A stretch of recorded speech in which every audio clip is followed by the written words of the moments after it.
What's up mga kaplaneta? Ako lang to, hindi katalinuhan, hindi kagandahan. My name is Venus, just like a planet. Tatlong palusot kapag nahuli mo siyang humaharot. Number 1, baka magalit ka kaya binura ko. Binura mo talaga yan, T, kasi alam mong magagalit siya dahil sa mga pinagsasabi nyo dun sa conversation nyo. Kasi kung wala namang dapat ikagalit dun, ba't mo buburahin? Number 2, walang mali siya dun, kaibigan ko lang yun.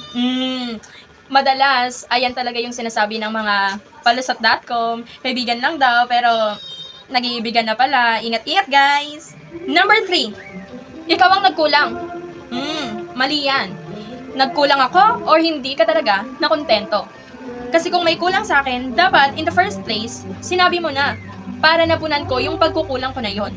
Ganun yun, guys. Kaya, guys, mag-isip-isip na kayo. Kapag ginaganyan na kayo ng partner nyo, ibig sabihin nun, minamanipula nila ang isipan nyo para kayo yung mag-guilty na nagloko sila. Pero deep inside, sila talaga yung may kasalanan kasi sila yung nagloko. Bakit ikaw yung mag-guilty? Yan lang, guys. Thank you for watching. Galit na galit!